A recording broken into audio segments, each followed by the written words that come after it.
हौसलों की तरकस में, हौसलों की तरकस में वो तीर जिंदा रख, तू हार जा, तू हार जा, दुनिया में सब कुछ, फिर भी जीतने की एक उम्मीद जिंदा रख।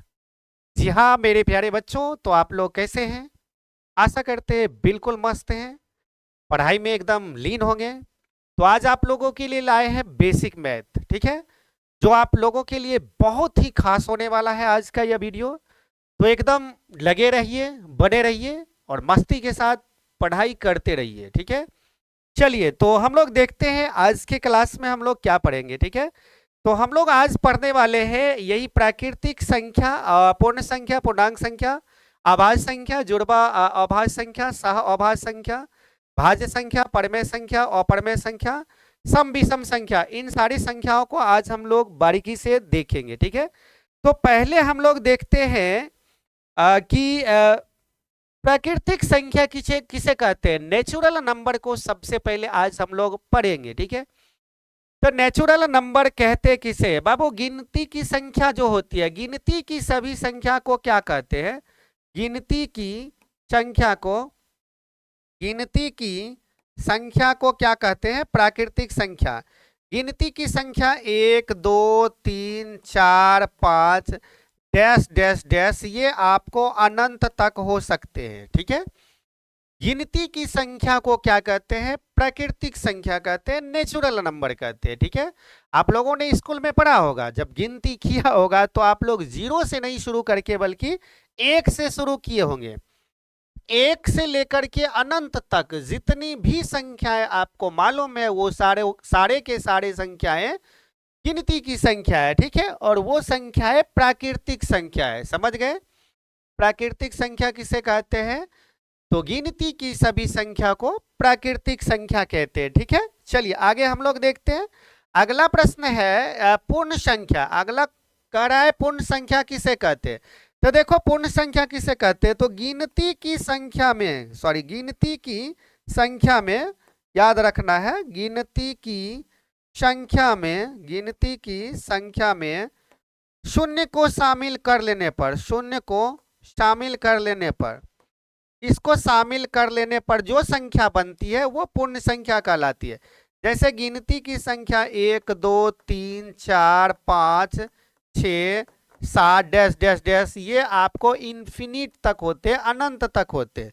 इसी संख्या में जब हम 0 को शामिल कर लेते हैं तब जो संख्या बनती है उसे पूर्ण संख्या कहते हैं, होल नंबर कहते हैं, ठीक है। याद रखना, गिनती की संख्या में शून्य को शामिल कर लेने से जो संख्याएं बनती है उसे क्या कहते हैं? पूर्ण संख्या कहते हैं, समझ गए? क्वेश्चन आपको कह सकता है कि गिनती की संख्या और पूर्ण संख्या में अंतर क्या है। देखो पूर्ण संख्या और गिनती की संख्या ये दोनों दो संख्या है। पूर्ण संख्या जो होता है ये तो हम आपको उधर बता दिए पूर्ण संख्या। अब प्राकृतिक संख्या और पूर्ण संख्या में क्या अंतर है? तो प्राकृतिक संख्या 1 2 3 4 डैश डैश डैश ये अनंत तक होते हैं, ठीक है। क्वेश्चन रहेंगे कि क्या प्राकृतिक संख्या पूर्ण संख्या हो सकती है। तो देखो जितनी भी प्राकृतिक संख्या है वो पूर्ण संख्या है। तो कहने का मतलब है कि सभी प्राकृतिक संख्या जो है वो पूर्ण संख्या है, सभी प्राकृतिक संख्या पूर्ण संख्या है ना। 1 2 3 4 अनंत तक जितनी संख्या हम लोग जा सके। लेकिन सभी पूर्ण संख्याएं प्राकृतिक संख्या नहीं है, ठीक है।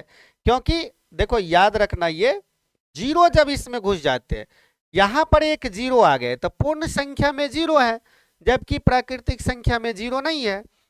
तो सभी पूर्ण संख्या प्राकृतिक संख्या नहीं होती है, लेकिन सभी प्राकृतिक संख्या एक पूर्ण संख्या होती है, ठीक है। चलो आगे हम लोग देखते हैं अगले प्रश्न की ओर। अगला है पूर्णांक संख्या। देखो जब भी प्राकृतिक संख्या में 0 सहित धनात्मक या ऋणात्मक संख्या प्राप्त हो, कहने का मतलब 0 सहित प्राकृतिक संख्या में धनात्मक और ऋणात्मक संख्याओं के समुच्चय को पूर्णांक संख्या कहते हैं। जैसे मान लो प्राकृतिक संख्या अभी हमने पढ़ा है 1 2 3 4 5 6 7 8 9, ये आपका अनंत तक हो जाते हैं, ठीक है। इसमें हमने जीरो को शामिल कर लिया, ये सब आपका हो जाता है धनात्मक। अब इधर आओ तो -1, -2, -3, -4, -5, इधर भी हम लोग आ सकते हैं। कहाँ तक? तो याद रखना यहाँ भी हम लोग अनंत तक आ सकते हैं। ठीक है, अब आपको बताना है कि पूर्णांक संख्या जो होते हैं वो धनात्मक भी हो सकते हैं, ऋणात्मक भी हो सकते हैं। ये सारे के सारे पूर्णांक संख्या कौन संख्या है? तो बाबू धनात्मक पूर्णांक संख्या है। ये सभी कौन संख्या है? तो ये आपका ऋणात्मक पूर्णांक संख्या है। ये है आपका ऋणात्मक पूर्णांक संख्या। जीरो को क्या बोलिएगा? तो जीरो एक उदासीन पूर्णांक संख्या है। क्या है? जीरो को हम कहेंगे उदासीन पूर्णांक संख्या। समझ गए? पूर्णांक संख्या किसे कहते हैं? जब भी प्राकृतिक संख्या में जीरो सहित धनात्मक या ऋणात्मक संख्याएं हो तो उन सारी संख्या को हम क्या कहेंगे? संख्या में क्या हुआ? यहाँ पर जीरो सहित ऋणात्मक संख्या भी है, तो जो प्लस में है वो धनात्मक होते हैं, जो माइनस में है ऋणात्मक होते हैं, जो न प्लस है और न माइनस है अर्थात शून्य है तो वो उदासीन संख्या होते हैं। समझ गए? चलिए आगे बढ़ते, अगले देखते हैं। भिन्न संख्या किसे कहते हैं?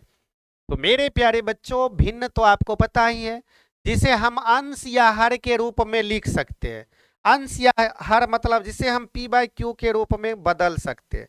तो यहाँ पर ऊपर वाले संख्या को अंश बोला जाता है, नीचे वाले संख्या को बोला जाता है हर बोला जाता है। ठीक है, जिसको अंश या हर के रूप में हम लिख सकते हैं, जैसे 1/2, 2/3, मान लो 3/5, ठीक है, 5/7 हो गए, 7/9 हो गए।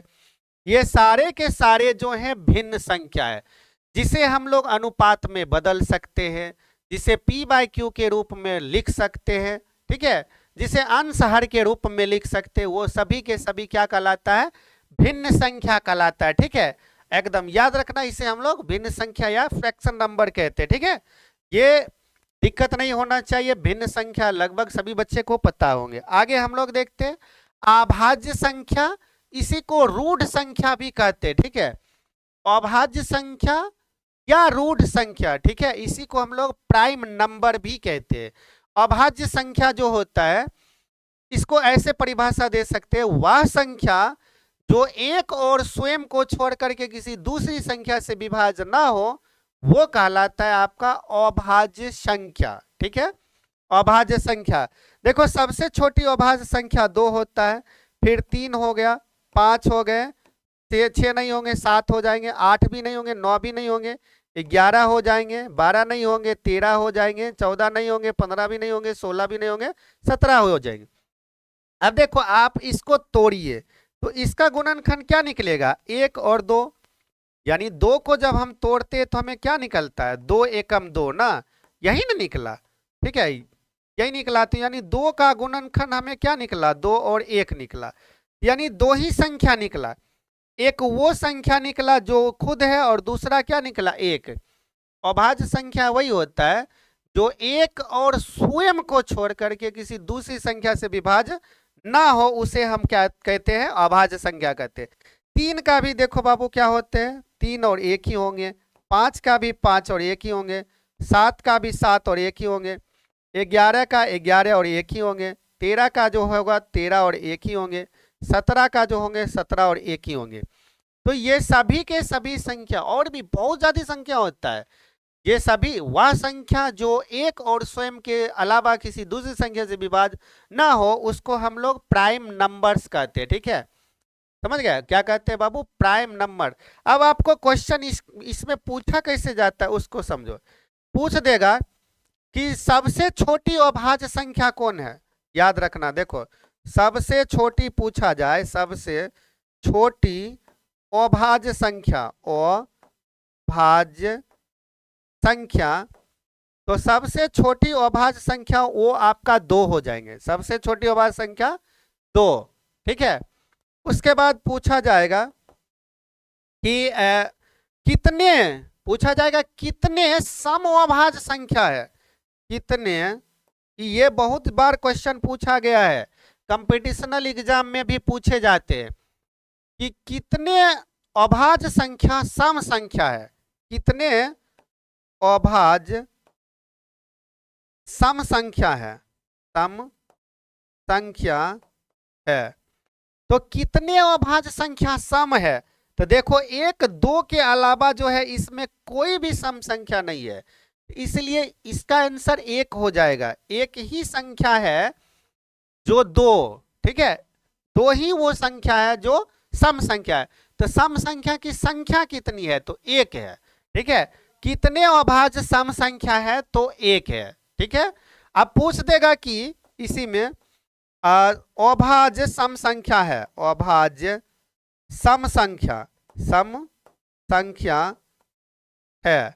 अभाज्य सम संख्या पूछे तो सिर्फ क्या लिखना है बाबू, 2 लिखना है, ठीक है।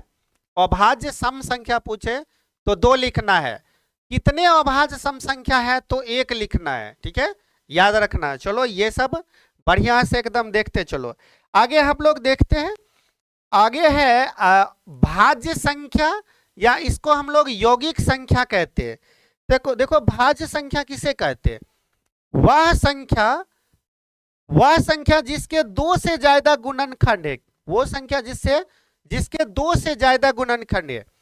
हमने अभाज्य में पढ़ा कि मैक्सिमम कितने गुणनखंड हो सकते हैं, 2 हो सकते, उससे ज्यादा नहीं हो सकते, ठीक है।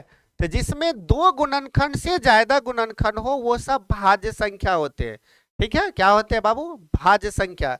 तो हम भाज्य संख्या को शुरू कहां से करेंगे, 4 से, 6 से, 8 से, 10, 12, 14, 16, 18, ये इन्फिनिट तक चले जाएंगे। ये कहां तक चल जाएंगे, अनंत तक चले जाएंगे। अब बोलो कि 2 काहे ने लिखे, तो 2 भाज्य संख्या नहीं है, ये अभाज्य संख्या है। 2 क्या है बाबू, अभाज्य संख्या है, 2 अभाज्य संख्या है, यानी 2 भाज्य संख्या नहीं है। क्यों नहीं है, क्योंकि जब हम 2 का गुणनखंड करते हैं, 2 का गुणनखंड करेंगे तो हमें क्या मिलेगा, 2 को तोड़ेंगे तो 2 और 1 के अलावा कोई संख्या इसका फ्रैक्शन नहीं निकलता है, इसलिए ये अभाज्य संख्या है, भाज्य नहीं है। 4 को तोड़ो तो देखो क्या निकलेंगे, 2 निकलेंगे, फिर 2 निकलेंगे और 1 क्या निकलेंगे, 1 निकल जाएंगे, ठीक है। 6 को तोड़ो तो इसी प्रकार से 2 गुना 3, 6 गुना क्या निकला, 1, देखो 3 निकल गए। उसी प्रकार से 10 को तोड़ो तो 2 गुना 5 गुना क्या निकल गए, 1 निकल गए। 12 को तोड़ो तो क्या हो जाएंगे, 2 गुना 2, 2 दूना 4, 3 12 गुना क्या हो गए, 1। जिसमें 2 से ज्यादा, याद रखना परिभाषा, जिसमें 2 से ज्यादा उसका गुणनखंड हो तभी वो भाज्य संख्या कहलाता है, ठीक है, याद रखना, तभी वो भाज्य संख्या कहलाते हैं। भाज्य संख्या सम या विषम हो सकते हैं, ठीक है। सम भाज्य संख्या और विषम भाज्य संख्या किसे कहते हैं, तो जो सम और विषम में तो दिक्कत नहीं होना चाहिए, वो हम लोग आगे और चलेंगे तो थोड़ा उसमें और बता देंगे। सम संख्या जैसे 2 4 6 8 10, यहाँ पर सभी सम है। विषम में हम लोग ले लेते हैं, विषम 21 हो गया, जैसे तोड़िए 3 गुना 7 गुना 1, ये विषम अभाज्य संख्या है, विषम भाज्य संख्या है। उसके बाद मान लो 25 हो जाते हैं, 25 में 5 गुना 5 गुना 1 आ गए, ये सब आपका विषम भाज्य संख्या है। तो भाज्य संख्या भी 2 टाइप के होते हैं, सम भाज्य संख्या, विषम भाज्य संख्या, लेकिन दोनों ही संख्या में गुणनखंड करने पर हमें 2 से अधिक फैक्टर प्राप्त होनी चाहिए, 2 से अधिक गुणनखंड प्राप्त होनी चाहिए। तो यह जितनी भी संख्या है, ठीक है, ये इन्फिनिट तक हो सकते, वो सारे के सारे भाज्य संख्या है। भाज्य संख्या समझ गए, जिसमें 2 से ज्यादा उसके फैक्टर हो, ठीक है, कहने का मतलब वो गुणनखंड जो होता है 2 से ज्यादा संख्या में हो। चलो आगे हम लोग देखते हैं, हाँ इसको कॉम्पोजिटिव नंबर भी कहते हैं। आगे हम लोग देखते हैं सह अभाज्य संख्या किसे कहते हैं, ठीक है। सह अभाज्य संख्या यानी को प्राइम नंबर इसको बोला जाता है। तो वैसा अभाज्य या भाज्य संख्या का जोड़ा, अभाज्य या भाज्य ये दोनों हो सकते हैं, जिसका मौसो 1 आए, मौसो कितना है, 1 आए, और ऐसे संख्या को सह अभाज्य संख्या कहते हैं। ये संख्याएं जो होती है लगातार की संख्याएं होती है।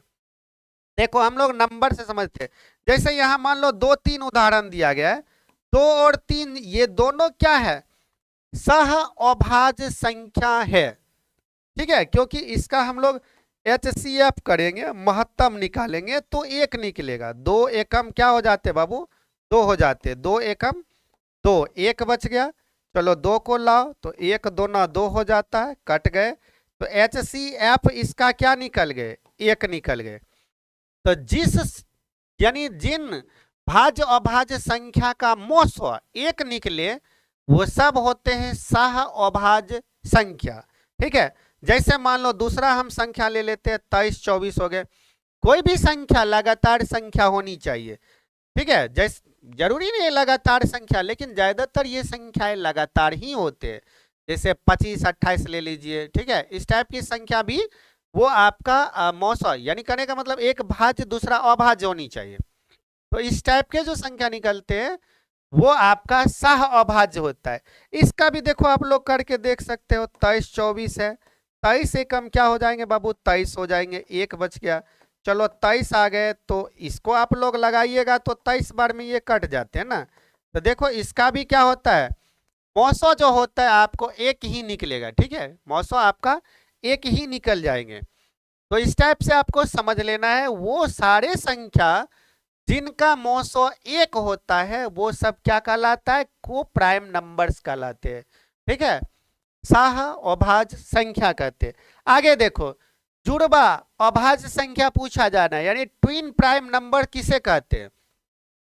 अब देखो ट्विन प्राइम नंबर वो नंबर होता है, इसको समझ लो, जब 3 लगातार संख्याओं के बीच कोई भाज्य संख्या हो तो उसमें मौजूद 2 अभाज्य संख्या का जुड़वा, 2 अभाज्य संख्या को क्या कहते हैं, जुड़वा अभाज्य संख्या कहते हैं। 3 लगातार संख्या होनी चाहिए। जैसे मान लो हम लोग बात कर लेते हैं 23 24 25, इसका जो हम लोग मौसा करेंगे तो बाबू मौसा क्या होगा, 1 होंगे। इन सब का मौसा करने पर HCF क्या निकल जाएंगे, आपको 1 निकल जाएंगे। इसमें भी आपको ध्यान रखना HCF जो होंगे आपका 1 ही निकलेंगे। उसी प्रकार से मान लो हम लोग कर लेते हैं 27 28 29, इसका भी HCF आपको क्या हो जाएंगे, HCF आपको 1 ही हो जाएंगे, ठीक है। याद रखना है कितने अभाज्य संख्या है। अब मान लो कोई संख्या लगातार नहीं है, जैसे मान लो 31 और 33 ले लेते हैं, ठीक है। यहाँ पर 3 संख्या होनी चाहिए, ठीक है। याद रखना दो अभाज्य पूछा जा रहा है, तो आपको ध्यान रखना है 31 और 33 के बीच में क्या है, 32 है। दिख नहीं रहा है, लुप्त है, लेकिन है उसमें, है ना। तो इन दोनों संख्याओं, ये तीनों संख्याओं का HCF क्या हो जाएंगे, तो HCF जो होता है वो 1 हो जाते हैं। तो जिन भाज्य अभाज्य संख्याओं के बीच में 2 अभाज्य संख्या हो तो उसको बोला जाता है जुड़वा अभाज्य संख्या, ठीक है। चलो आगे हम लोग देखते हैं। इस प्रकार से इनके भी बहुत सारे उदाहरण हो सकते हैं। परमेय संख्या किसे कहते हैं, तो परमेय संख्या वो संख्या होता है जिसे हम P/Q के रूप में व्यक्त कर सकते हैं। जिसे P/Q के रूप में व्यक्त किया जा सके उसे परमेय संख्या कहते हैं। फॉर एग्जाम्पल में हम लोग ले लेते हैं जितने भी परमेय संख्या है, जैसे मान लो 3/5 हो गए, 6/7 हो गए, 8/9 हो गए, 11/13 हो गए, या मान लो 4 हो गए, या मान लो √16 हो गए, ये सब के सब परमेय संख्या है, ठीक है। क्योंकि देखो इसका भी वर्गमूल आपका 4 निकल जाते हैं। कुछ ऐसे भी संख्या होते हैं जैसे मान लो 3.1 बार हो गए, इस टाइप के संख्या हो तो आपको इस टाइप की संख्या, देखो इस टाइप की संख्या को हम 1 है तो यहाँ नीचे में हम क्या लाएंगे बाबू, 9 लाएंगे, ठीक है। क्या लाएंगे, 9। 1 पर बार है तो हम क्या लाएंगे, 9 लाएंगे। तो इस टाइप से जो है जिन भी संख्या पर, याद रखना है, जिस संख्या पर बार चढ़ा हो, ठीक है, बार चढ़ा हो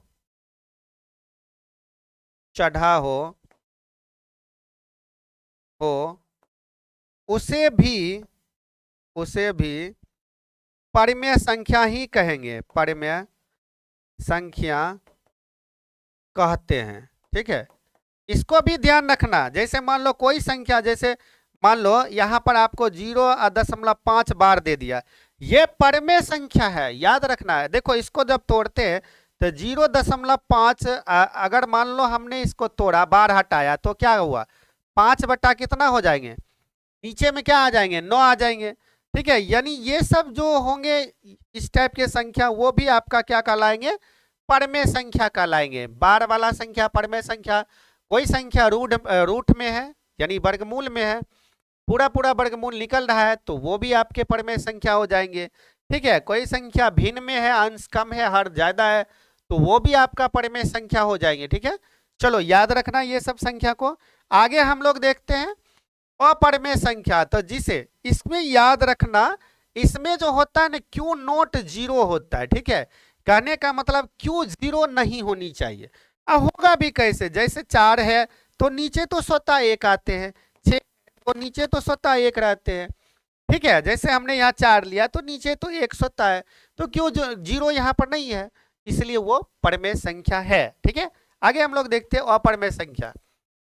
तो अपरमेय संख्या वो संख्या होता है जिसे p बाई क्यू के रूप में व्यक्त नहीं किया जा सके, जिसे p बाई क्यू के रूप में, यानी जिसको हम लोग कह सकते हैं p बाई क्यू के रूप में व्यक्त, यहाँ भी क्यू नॉट कौन सी होता है, जीरो, p बाई क्यू के रूप में व्यक्त नहीं किया जा सकते, व्यक्त नहीं किया जा सके, नहीं किया जा सके। ठीक है, जैसे उदाहरण ले लो, जैसे √3 हो गया, √5 हो गए, √7 हो गए, या मान लो 3 हम लोग 3 ले लेते हैं, 3 ले लेते हैं, बिना बार की संख्या है। ठीक है, या मान लो कोई पाई संख्या ले लेते हैं, ये सब के सब संख्या ये अनंत तक हो सकते। ठीक है, ये सब के सब संख्या जो है अपरमेय संख्या है। अपरमेय समझ गए, परमेय संख्या को p बाई क्यू के रूप में व्यक्त किया जा सकता है, अपरमेय संख्या को p बाई क्यू के रूप में व्यक्त नहीं किया जा सकता है। ठीक है, परमेय संख्या जो होते, अगर मान लो यही दशमलव है, अगर इसके ऊपर में बार चढ़ा दिया जाए तो वो परमेय हो जाता है, विदाउट बार वाला है तो ये परमेय संख्या नहीं होंगे, अपरमेय होंगे। कोई संख्या रूट में है और इसका वर्गमूल संभव नहीं है तो ये अपरमेय संख्या हो जाएंगे। चर संख्या के रूप में मान लो इस प्रकार की राशि पाई हो जाती है तो पाई भी एक अपरमेय संख्या है। ठीक है, तो यही था आपका आज का जो है ये क्लास। ठीक है, तो बताइए आज का ये आपका क्लास कैसा लगा, अच्छा लगा हो तो लाइक करिए, आप लोग नए आए हैं चैनल पर देख रहे हैं तो सब्सक्राइब कर लीजिए। ठीक है, दोस्तों में शेयर वगैरह करते रहिए ताकि हम आपके लिए और भी नए नए टॉपिक पर वीडियो बनाते रहें। चलिए पढ़ते रहिए बिल्कुल एकदम मस्ती के साथ। ठीक है, तो जिसकी मस्ती जिंदा है उसी की हस्ती जिंदा है, एकदम मस्त होके पढ़िए। और हम फिर अगला टॉपिक यानी अब क्लास 10th के मैथ का 1.1 चैप्टर को भी लाएंगे। ठीक है, पूरे सिलेबस को हम आपको जो है इस चैनल पर एकदम रख देंगे। ठीक है, हर एक टॉपिक को क्लियर करेंगे, तो आप लोग पढ़िए, चैनल से जुड़िए। ठीक है, चलिए धन्यवाद।